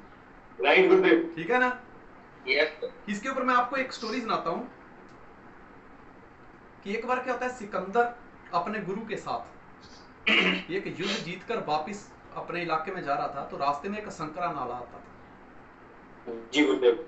तो वहां पे सिकंदर के गुरु ने कहा कि सिकंदर, पहले इस नाले को मैं अकेला क्रॉस करूंगा, जी गुरुदेव। और पार जाकर इस नाले को क्रॉस करके मैं आपको कोई मैसेज छोड़ूंगा, आवाज दूंगा, तब सेना को लेके आना, क्योंकि दुश्मन का कोई भरोसा नहीं कहां पे घात लगाए बैठा हो, हमें सतर्क रहना चाहिए। ये प्लानिंग थी उनकी, बहुत अच्छे अच्छे शब्द हैं, बहुत अच्छी अच्छी लाइन है। एक बंदा अकेला वो जोखिम उठाने को तैयार है, कहता ये नाले को मैं क्रॉस करूंगा क्योंकि दुश्मन का, क्योंकि पकड़ो बात को, क्योंकि दुश्मन का कोई पता नहीं वो कब और कहां घात लगाए बैठा हो। जी गुरुदेव। इसलिए हम सारी टीम को जोखिम में नहीं डाल सकते, सारी सेना को जोखिम में नहीं डाल सकते। मैं अकेले जाता हूं, अगर मैं सुरक्षित पहुंच गया तो मैं आवाज दूंगा सेना को लेके आना। सिकंदर उसी टाइम कहता है नो। वो पहला दिन था सिकंदर की जिंदगी का जिस दिन अपने गुरु का उसने विरोध किया था, इस बात का समर्थन नहीं दिया था। बोला नो, पहले मैं जाऊंगा, मैं आवाज दूंगा, तब आप बाकी की सेना को लेके आना।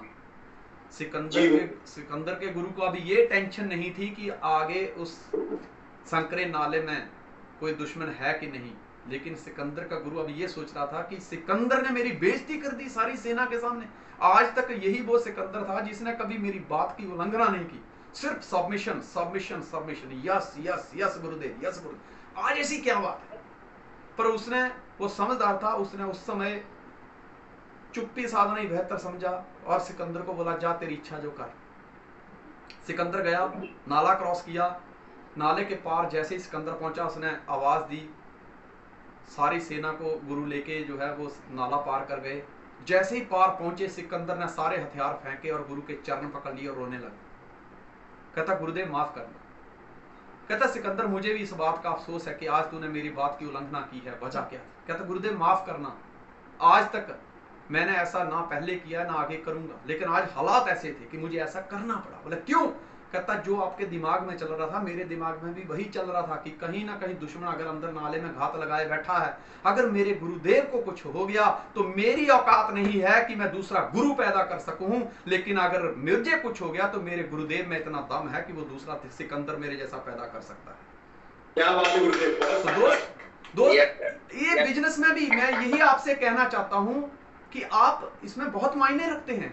कहते हैं इस नेटवर्क मार्केटिंग में बहुत मायने रखते हैं। जैसे कि कबड्डी की खेल के साथ की हम इसकी तुलना कर रहे हैं कि अगर सारे खिलाड़ी मारे जाते हैं तो फिर भी वो जिंदा हो सकते हैं, आप उनको जिंदा कर सकते हैं, अगर आप जिंदा हैं तो उनको जिंदा कर सकते हैं। तो वैसे ही ये बिजनेस है कि आप वो सिकंदर के गुरु की भूमिका निभा रहे हैं कि अगर आपका कोई सिकंदर घायल भी हो गया, चला भी गया, तो भी टेंशन नहीं है, क्योंकि आप यहाँ पे सिकंदर के गुरु की भूमिका निभा रहे हैं। आप में वो टैलेंट है, आप दूसरा सिकंदर पैदा कर सकते हैं। जी गुरुदेव।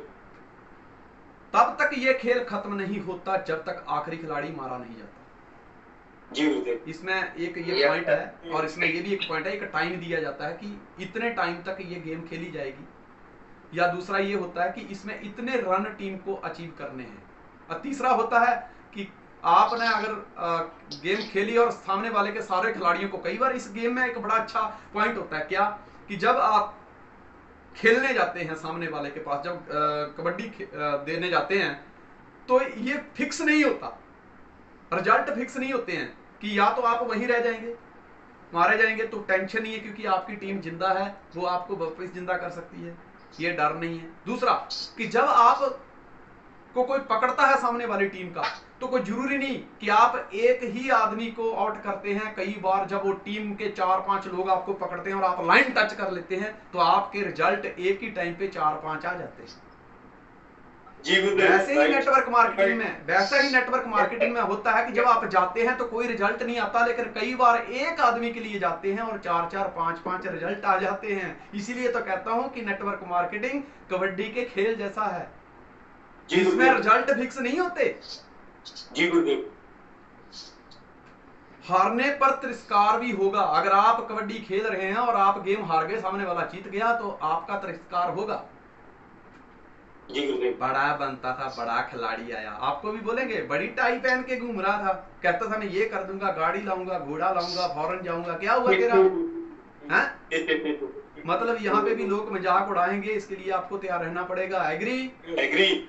कबड्डी के खेल को अगर आपको जीतना है तो कैप्टन के आदेशों को फॉलो करना पड़ेगा। इसी तरह नेटवर्क मार्केटिंग में अगर आप कामयाब होना चाहते हो तो एक कामयाब अपलाइन को फॉलो करना पड़ेगा। मैंने अपलाइन की बात नहीं की, मैंने कामयाब अपलाइन की बात की है। परफेक्ट जी। और आपको बता दूं कि ये कोई अंतिम खेल नहीं होगा जी। इसके बाद आपको और भी मौके मिलेंगे। अगर आप एक गेम हार चुके हैं, आप प्लान करने गए, यही तो बताना है अपने साथ जुड़े हुए व्यक्ति को पहले 90 दिन में उसको पक्का करने के लिए। यही तो बताना है कि जिसको तूने प्लान किया, 2 को प्लान किया, 5 को प्लान किया, 7 को प्लान किया, रिजल्ट नहीं आए, टेंशन मत ले, ये जिंदगी के या दुनिया के आखिरी प्लान नहीं है। अगर ये लोग जीतने वाली सरकार को 5 या 7 10 लोग वोट ना दें तो क्या सरकार नहीं बनेगी? ये लोग अगर इस संसार से विदा हो जाए तो क्या संसार नहीं चलेगा? क्या ये 4 5 7 लोग बहुत मायने रखते हैं? ऐसा नहीं होता। क्या यही बहुत मायने रखते हैं कि ये दुनिया के आखिरी लोग हैं, बाकी सब लोग जुड़ चुके हैं? नो। तो इसलिए ये कोई अंतिम खेल नहीं होगा, इसके बाद आपको और भी मौके मिलेंगे। कबड्डी के खेल में ऐसा होता है, अगर आप हार गए हैं तो आपको दोबारा मौका मिलता है। जगह जगह पे आप खेलते हैं। सचिन हर टाइम पे जीता नहीं है, कई बार वो 0 पे भी आउट हुआ है, तो इसका ये मतलब नहीं है उसको आखिरी गेम थी उसकी, या मौका मिला उसको, आगे उसने परफॉर्म किया। वैसे ही यहाँ पर भी जब आपको मार्केट में जाते हो, प्लान करते हो, रिजल्ट नहीं आते हैं, तो समझ लीजिए कि वो कोई आपका आखिरी प्लान नहीं है, और भी प्लान करो जी, मौका मिलेगा आपको। ठीक है जी गुरुदेव। Yes sir. कबड्डी के खेल में कब किसकी बारी आएगी ये कैप्टन तय करता है। जो कैप्टन होता है उसको, उसके साथ जो खिलाड़ी खेल रहे हैं उनका सबका नाम उसको पता होता है। जैसे मान लीजिए कि मैं कबड्डी के खेल का कैप्टन हूं और मेरी टीम है mister Pramod Singh, mister Sanjay Chaudhary, mister Premraj Sakla, Anokhilal Panchal, Ravindra Raghuvanshi, Rahul Kumar, ऐसे 7-8 जो भी हमारे खिलाड़ी हैं। अब मान लीजिए कि मैं कैप्टन हूं, अब सामने वाले के पास मुझे जब जाना है या मुझे किसी खिलाड़ी को भेजना है तो वो कौन डिसाइड करेगा? मैं, क्योंकि मैं कैप्टन हूं। कैप्टन। महाभारत के युद्ध में कैप्टन कौन था? श्री कृष्ण। यस। तो उन्होंने क्या किया था? जिस समय दोनों सेनाएं आमने सामने खड़ी थी, ये भगवत गीता के पहले अध्याय में आता है, जब सेनाएं दोनों आमने सामने खड़ी थी तो अर्जुन ने कहा, हे माधव, मेरा रथ उन दोनों सेनाओं के बीच में लेके चल। मैं दोनों सेनाओं को देखना चाहता हूं कि किस सेना में कितना बल है, किस में कितनी शक्ति है और कहां पे हम कमजोर पड़ रहे हैं, तो मैं उसका मुआयना करना चाहता हूं। जी गुरुदेव। इसी तरह से यहां पे इस खेल में, नेटवर्क मार्केटिंग में भी कब किसकी बारी आएगी। अगर मैं कबड्डी के खेल में हूं और ये लोग मेरी टीम में हैं, अब सामने वाले कबड्डी देनी, तो मैं तुरंत क्या देखूंगा? सबसे पहले ये देखूंगा कि कितनी ताकत सामने बची हुई है, कितने स्ट्रांग हैं वो लोग, और उनके सामने मेरा कौन सा खिलाड़ी उन पे भारी पड़ सकता है। अगर मुझे लगता है कि मेरे खिलाड़ी में शायद वो ताकत नहीं है जितनी मैं कर सकता हूं, तो उस समय मैं खुद परफॉर्म करूंगा, या उसकी सामने वाले की ताकत और कमजोरी को देखते हुए मैं अपना खिलाड़ी किसको भेजना, मैं उसके नाम के साथ बोलूंगा, चल राहुल चल जा, शाबाश, हरविंदर चल शाबाश। तो वहां यहां पे भी ऐसा ही होता है कि फील्ड में कब कौन कौन कहां जाएगा और वहां पे जाके क्या क्या लगाना है, उसकी प्लानिंग वो सारी कौन देगा? वो जो हमारी टीम का कैप्टन है, जो हमारी जो हमारी कामयाब अपलाइन है वो। क्योंकि दोस्त, आप अपना दिमाग लगाओगे तो आपका दिमाग तो 25 साल तक माँ बाप के रोटियां तोड़ता रहा, क्या अगले 25 साल में वो मानेगा आपकी? जिस बंदे ने घर पे बैठ के 25 साल माँ बाप का खाना खाया हो, मुफ्त में खाया हो, कुछ किया ना हो, और तुम आज उसको ज्वाइन करके कहते हो ये 15 दिन, महीने या अगले 90 दिन में रॉयल्टी लेके आ जाए, पॉसिबल है नहीं। 90 दिन तक उसके दिमाग पे हथौड़ा चलाना पड़ेगा। मेहनत आपकी होगी, प्लानिंग आपकी अपलाइन की होगी, दिमाग आपकी अपलाइन का चलेगा, पैर आपके चलेगा जी गुरुदेव। पर उसके लिए आपका गुरु होना, वो कैप्टन को फॉलो करना जरूरी है। दोस्तों मेरा एक ही सिद्धांत है, अगर तेरा गुरु नक्की है तो दोस्त तेरी जीत पक्की है जी गुरुदेव। यस, गुरु नक्की कर, पहले कौन है तेरा गुरु? राइट, कैप्टन नक्की करना पड़ेगा अपना पहले जी गुरुदेव। कुछ लोगों के तो 5-7 कैप्टन होते हैं, फिर वो क्या करते हैं, हुलड़िया हनुमान जैसा रोल अदा करते हैं। उसके पास जाते कहते सर वो तो कुछ नहीं, तुम बहुत अच्छी हो। फिर उसकी चाय पीते तो कहते सर वो तो सब बकवास है, तुम बहुत अच्छे हो। इनको यही काम रहता है, ये गुप्त पत्रकार होते हैं जी गुरुदेव, जो इधर की बात उधर करते रहते हैं। करना इन्होंने कुछ नहीं होता जी। कबड्डी के जो खेल है उसको हाथ में हाथ पकड़कर खेलना पड़ता है। फील करो, जब आप कबड्डी खेलते थे कैसे एक दूसरे का हाथ पकड़ते थे हम जी गुरुदेव। नेटवर्क मार्केटिंग बिजनेस भी वैसा ही है, आपको अपनी अपलाइन का हाथ पकड़कर रखना पड़ेगा, क्योंकि आप समझते हैं कि आपकी अपलाइन शक्तिशाली है। तरक्की पाने के लिए शक्ति का सहारा लेना पड़ता है, और हमारी अपलाइन से शक्तिशाली कोई नहीं है, क्योंकि उसने हर चीज को, हर समस्या को झेला है और उसका समाधान भी ढूंढा है, हर समस्या का समाधान ढूंढा है, इसलिए वो हमारी ग्रेट अपलाइन है। उसका हाथ हमें पकड़ के रखना पड़ेगा। अगर एक व्यक्ति ने आज ज्वाइन किया है, 90 दिन उसको हुए नहीं है, और 90 दिन से पहले आप 5-7 दिन उसको थोड़ा बहुत समझा के उसको कहते जा शाबाश प्लान करके दे धक्का दे धक्का दे धक्का, तो क्या होगा, वो सामने वाला इसको धक्का देगा तो कहेगा यार ये लोगों को ज्वाइन करने वाला काम है या धक्के खाने और धक्के देने वाला काम है, तो वो क्या करेगा, वो डेड हो जाएगा। ये धक्का देने वाला बिजनेस नहीं है दोस्त, यहाँ पे हाथ पकड़ के आदमी को खींचने वाला बिजनेस है जी बिल्कुल। अगर आपको ऊपर उठना है तो नीचे वालों को ऊपर उठाना शुरू कर दो जी गुरुदेव। अपने खिलाड़ी का समय समय पर हौसला बढ़ाना पड़ता है। अगर मैं कहता हूं रविंदर चल शाबाश जा दे कबड्डी, शाबाश मेरे शेर शाबाश, तो रविंदर के पास जो जोश है ना, वो उसमें दुगने की बात ना करूं तो 25% तो बढ़ोतरी आएगी, दुगना ही हो जाएगा गुरुदेव। दोस्त अगर 1% 2% भी बढ़ जाता है तो बहुत बड़ा बदलाव आ जाता है। अगर मेरी अप्रिसिएशन से, मेरी तारीफ से उसके अंदर 25% भी बदलाव आता है। अगर रविंदर 100 एंट्री ला रहा है और मैं कहता हूँ शाबाश रविंदर, अगर 25% भी लाए तो 125 हो जाती है जी गुरुदेव। हाँ यही सर। तो समय समय पर उसका हौसला अफजाई करना पड़ता है, जिससे टीम के खिलाड़ी में जोश बरकरार रहता है जी गुरुदेव। नेटवर्क मार्केटिंग में भी वैसा ही है। कोई ऐसा व्यक्ति भी होगा आपकी टीम में कि जो रोज की 2 लाता है, हफ्ते की 20 ला रहा है। कोई ऐसा व्यक्ति भी है जो 20 दिन में 1 ला रहा है। आपके लिए वो आपका खिलाड़ी है जी गुरुदेव। आपको हर हालत में उसको अप्रिशिएट करना है, आपको उसके हौसला अफजाई करते रहना है। कोई व्यक्ति आके ये भी कहेगा सर मैंने 4 प्लान किए कोई एंट्री नहीं आई, अरे टेंशन नहीं, एंट्री नहीं आई दोस्त, बात ये नहीं है कि एंट्री नहीं आई, पर काम की बात ये है कि तूने उसके बावजूद भी प्लान किया। ये बहुत इंपॉर्टेंट बात है जी गुरुदेव। राइट। एक बार क्या होता है, मुझे एक जोक याद आ गया जी।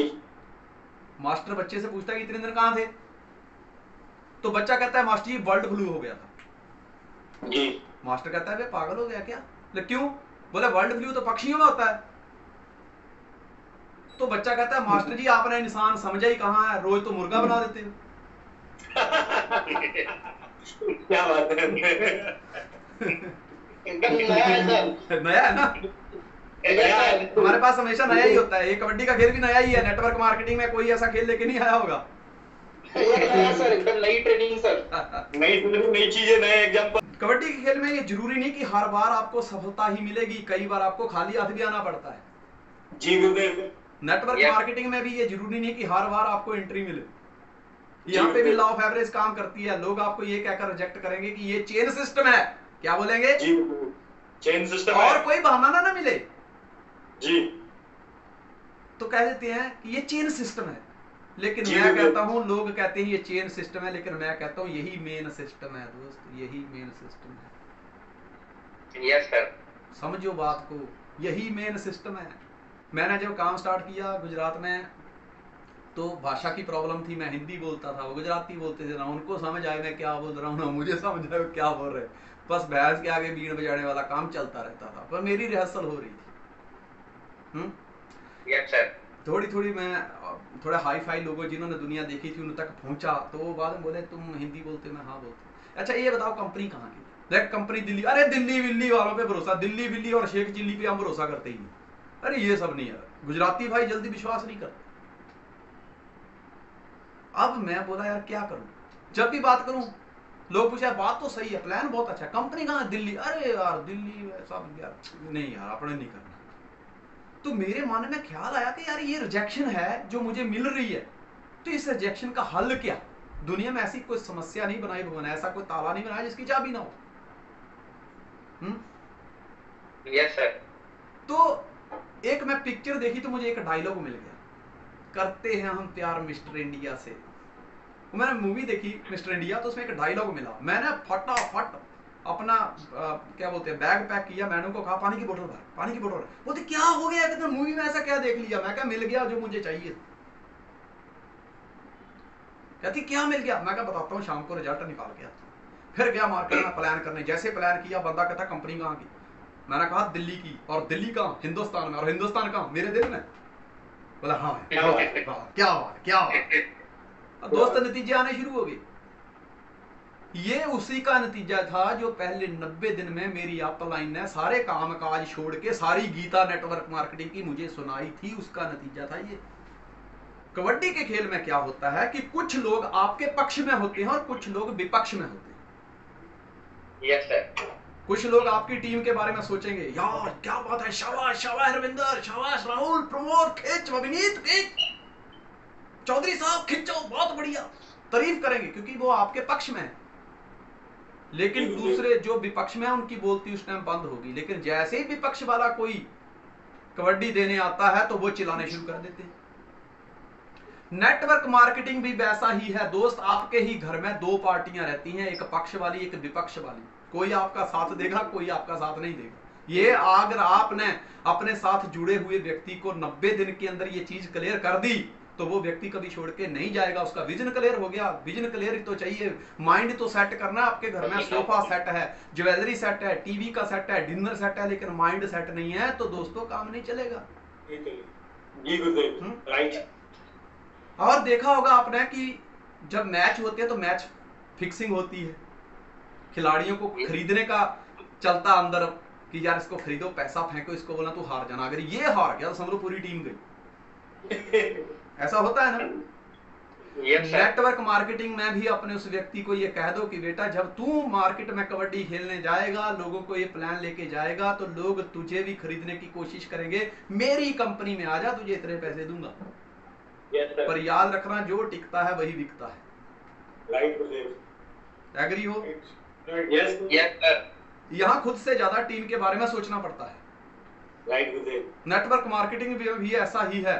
अगर आप अपने बारे में सोचते हैं तो दोस्तों कामयाबी कुछ समय के लिए मिलेगी, लेकिन अगर जो कैप आपको लग रही है वही कैप अगर आपकी राइट लेफ्ट में लग रही है तो आपकी कामयाबी लॉन्ग टाइम तक बरकरार रहेगी। Yes sir.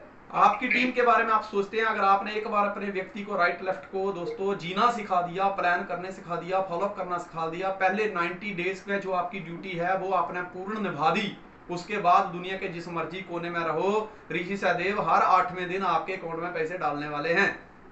जी गुरुदेव। Yes sir. राइट गुरुदेव। क्योंकि टीम के बारे में सोचना पड़ता है, यहाँ टीम जीतती है। मुझे एक शेर याद रखा है, मौसमों का ख्याल रखा करो, कुछ लहू में उबाल रखा करो। जी। मौसमों का ख्याल रखा करो, कुछ लहू में उबाल रखा करो, लाख सूरज से हो दोस्ताना, चंद जुगनू भी पाल रखा करो। क्या बात है। क्योंकि दोस्तों सूरज रात के समय यानी कि रात का समय इसलिए माना गया कि सूरज की दोस्ती आपके साथ दिन में होती है, लेकिन रात के समय जब वो छोड़ जाता है तो एक छोटा सा जुगनू आपको रोशनी करता है। दोस्तों ऐसे ही अच्छे समय में तो बहुत सारे सूरज आ जाते हैं, लेकिन जब बुरा वक्त आता है तो अपने द्वारा किया गया एक डुप्लीकेट बंदा ही हमारे बिजनेस को बड़ा करता है। जी गुरुदेव। जी गुरुदेव। कबड्डी के खेल में सुस्त खिलाड़ी नहीं चलता वरना मारा जाता है। नेटवर्क मार्केटिंग में भी वही आदमी कामयाब होता है जो जुनूनी होता है। कामयाबी उसी को मिलती है क्योंकि लोग दोस्तों आपका प्लान देख के नहीं ज्वाइन करते, लोग आपका जो जिस तरीके से आप प्लान करते हैं उस तरीके से वो इंस्पायर होते हैं, उस जोश से वो इंस्पायर होते हैं और उसी जोश को देकर वो आपके साथ ज्वाइन करते हैं। स्टार्टिंग में हमें क्या प्लान करने आता था, लेकिन हम ये तेरी सब कर देंगे सर, फोड़ के रख देंगे सर। मैं एक शेर बोलता था कि जीतते वही हैं जिनके सपनों में जान होती है दोस्त, पंखों से कुछ नहीं होता, हौसलों से उड़ान होती है। जैसे ये शेर मारते थे ना, जो लोग बैठे होते थे ना, एकदम यस सर एक्साइटेड हो जाते थे। प्लान में तो पता ही नहीं चलता था हमने क्या बोला। शुरुआत जैसे पकड़ी कलम दी एंड और सीधा 4 डायलॉग हमारे नीचे, लोग जोश देख के जुड़ जाते थे। एक बार ना मास्टर जी पढ़ा रहे थे कि दिल्ली में कुतुब मीनार है, दिल्ली में कुतुब मीनार है। तो एक मेरे जैसा सुस्त पीछे बैठा हुआ था, तो मास्टर ने उसको देखा, उसका कान पकड़ के बोला कि अब बता मैंने आखिरी बार क्या पढ़ा। बोले आपने बोला दिल्ली में कुत्ता बीमार है, दिल्ली में कुत्ता बीमार है। क्यों? वो सुस्त बैठा हुआ था। कहता बातों ही बातों में हम उसके हो गए, बातों ही बातों में हम उसके हो गए, हम बातें ही करते रह गए और वो कंधे पर सर रख के सो गए। क्या बात है, क्या बात है, क्या बात है। क्योंकि वो सुस्त थे ना। कबड्डी के खेल में आपकी जो जीत होती है वो दूसरे के दायरे में जाकर होती है। जी गुरुदेव। आप यहाँ पे समझिए, आपकी तरफ अगर कोई खिलाड़ी कबड्डी देने आता है तो आप अगर सारी टीम उसको पकड़ने दौड़ती है तो एक ही नतीजा आता है, एक ही रिजल्ट आता है, सबने मिलके एक ही नतीजा निकाला। जी गुरुदेव। लेकिन अगर आप अपनी हद को छोड़ के दूसरे की हद में जाते हैं तो जितने खिलाड़ी हैं आपके पास उतनी ऑप्शन है कि एक टाइम पे आप सबको मार सकते हैं। जी गुरुदेव। ऐसे ही है कि जब आप अपने इलाके में प्लान करते हैं तो बहुत सारे प्लान करके एंट्री इक्की दुक्की आती है, लेकिन दूसरे के जब इलाके में जाते हैं तो एंट्रियां बहुत आती है। मैंने हिमाचल से ज्वाइन किया, मैंने ज्वाइन किया, लेकिन हिमाचल में मैंने किसी को ज्वाइन नहीं किया। गुजरात में आके काम शुरू किया, अनजान लोगों के बीच में टीम यहाँ से खड़ी करी। एमपी में काम किया, एमपी से खड़ी करी। जी गुरुदेव। तो इसलिए आपकी जीत दूसरे के दायरे में जाकर होती है और उनको चुनौती करके ही होती है। यस, कबड्डी कबड्डी कबड्डी जोर से चुनौती देते हैं हम, और ये सिलसिला तब तक जारी रखना पड़ता है जब तक आप जीत नहीं जाते। नेटवर्क मार्केटिंग में भी वैसा ही है, इस बिजनेस में भी अगर आपको कामयाबी चाहिए तो आपको अलग अलग स्टेट में जाके काम करना पड़ेगा, और ये सिलसिला तब तक जारी रखना पड़ेगा जब तक आप जो इस बिजनेस में मिशन लेके आए हैं, जो ड्रीम लेके आए हैं, वो पूरे नहीं हो जाते, तब तक करना पड़ेगा। एक बार परीक्षा में आया, सवाल था कि चुनौती किसे कहते हैं। जी गुरुदेव। तो बच्चे ने पूरा पेपर छोड़ा खाली और लास्ट में लिखा कि बेटा माँ का दूध पिया तो पास करके बता, इसे ही चुनौती कहते हैं।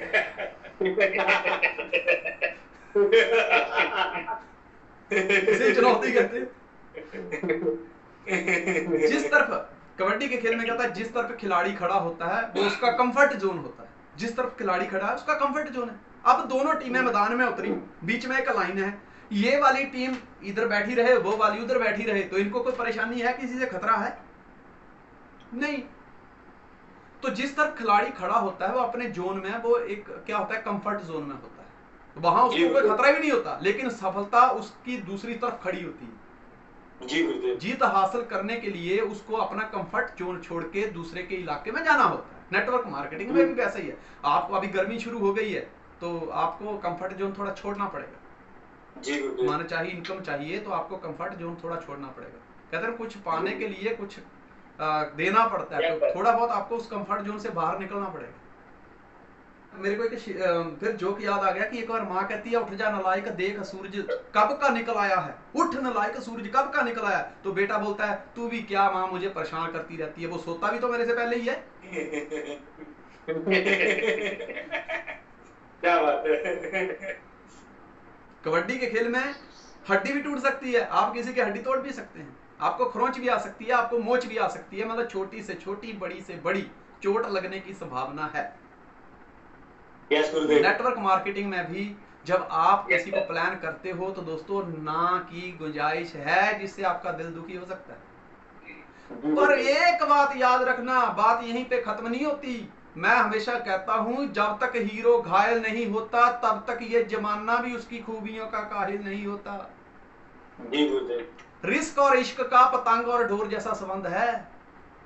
तेरे दुख सबके पास है, बस कोई सुनाकर गम भर देता है और कोई दम भर देता है। तो एक बार क्या होता है चोट लगने की संभावना, चोट कैसी भी हो सकती है, वो दिल की भी लग सकती है, शरीर की भी लग सकती है। अब चोट देखो कैसी लगती है। एक बार ना एक गर्लफ्रेंड अपने बॉयफ्रेंड से कहती है, जानू मेरे सिर में ना बहुत दर्द हो रहा है। तो वो कहता आ मेरे सोना, उसका सिर पकड़ता है और जोर से किस करता है। तो कहता है डार्लिंग ठीक हो गया? बोले हाँ चला गया। उधर खड़ा खड़ा डॉक्टर ना बुदबुदाने लगा, कहता है लानत है मेरी एमबीबीएस की डिग्री को यार, यहाँ पे तो चुम्मा लेने से सर दर्द ठीक हो जाता है। डिग्री पे मैंने डिग्री पे इतने पैसे खर्चा कर दिए। याद रखो कबड्डी का खेल जोशीले, दमदार और शौकीन लोगों का है। Yes sir. उन्होंने चुनाव किया ना उस खेल का, कोई धक्के से थोड़ा बोला चल बाप ने बोल दिया जाओ कबड्डी खेल, दादा की चॉइस थी कबड्डी खेल, नहीं, उसने चुनाव किया है उसका।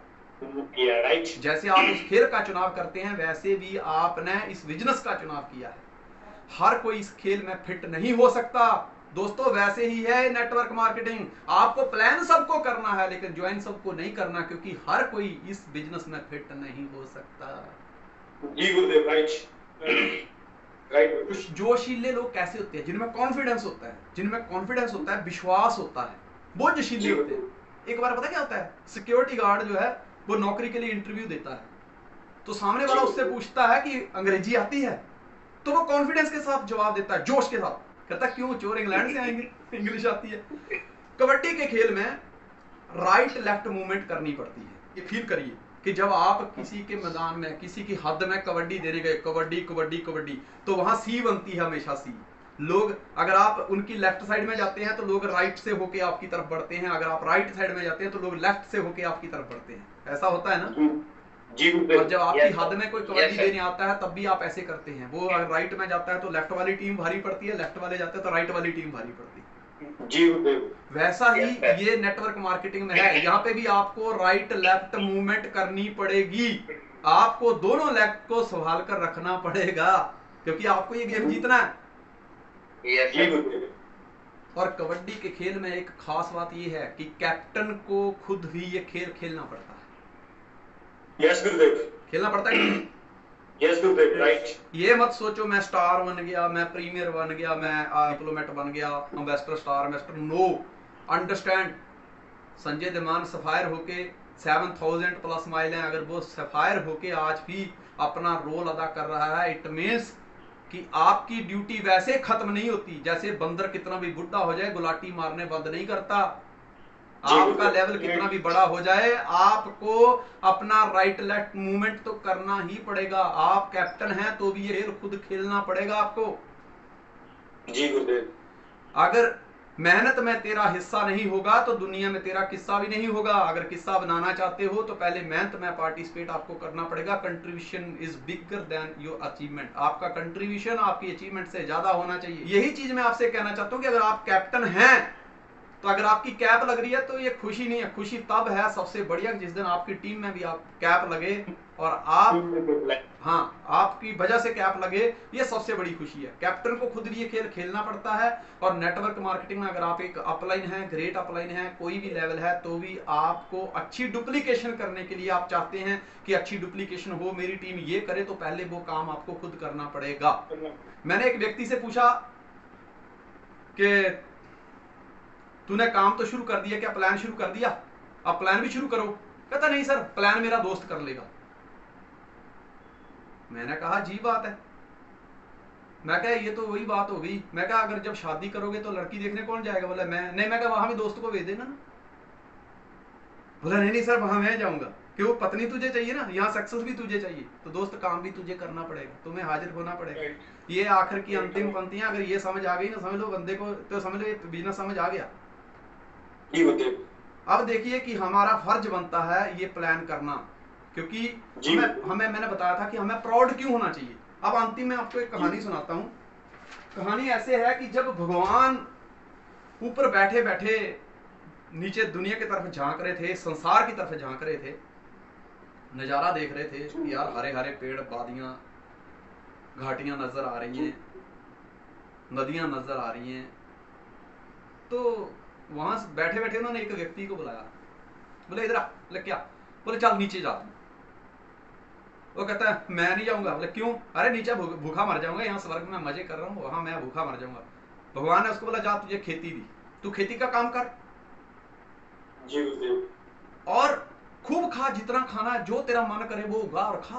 कहता ठीक है फिर मैं जाता हूँ। उसको खेती का काम सौंप दिया, नीचे आ गया। अब क्या वो क्या कर रहा है, वो खेती पैदा कर रहा है, खा रहा है, मजे कर रहा है। जब देखा भगवान ने कि मेरा पहला प्रोजेक्ट जो लॉन्च किया था वो सक्सेस हो गया, अब दूसरा प्रोजेक्ट लॉन्च करने का टाइम आ गया, तो भगवान ने एक व्यक्ति को फिर बोला, बोले इधर आ, क्या हुआ? बोले नीचे जा। मैं नहीं नीचे जाने वाला। बोले क्यों?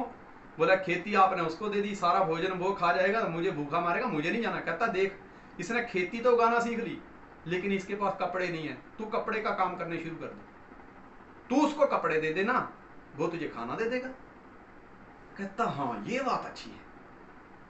अब वो उसको नीचे भेजा, वो कपड़े बनाने लग गया। अब किसान को वो कपड़े देता है, किसान उसको दाना दे देता है। ये भी प्रोजेक्ट सक्सेस। भगवान ने तीसरे व्यक्ति को बुलाया, बोले इधर आ। बोला बोलो। बोले नीचे जा। बोले अब मेरे लिए क्या काम बचा? अब तो कोई काम बचा ही नहीं है, अब मैं नीचे जाके क्या करूंगा? बोले नहीं। बोले देखो निशान मस्ती से खा रहा है, नीचे फसल उगा रहा है, खा रहा है, मजे कर रहा है, जलसे कर रहा है, कपड़े मस्त मस्त कपड़े पहन रहा है, अब मेरी जाने की क्या जरूरत है? बोले नहीं, ये खा तो लेता है पर इसका कंट्रोल नहीं है तो बीमार हो जाता है, तो तू एक काम कर, तू डॉक्टर बन के जा, तू इसको दवाई देना, ये तुझे अनाज दे देगा। जी गुरुदेव। तो भगवान ने उसको भेज दिया। वो कहता है ये काम मेरे लिए अच्छा, मैं चलता हूँ। उसको डॉक्टरी सौंप दी। अब ये भी जब सक्सेस हो गया तो भगवान ने एक व्यक्ति को और बुलाया, बोले अब तू नीचे जा। बोले मैं क्या करूंगा नीचे जाके? अब तो सारा काम आपने बांट दिया, भूखे मरने की नौबत आएगी, मैं जाके क्या करूंगा? बोलता है यार अभी भी काम बाकी। बोले क्या?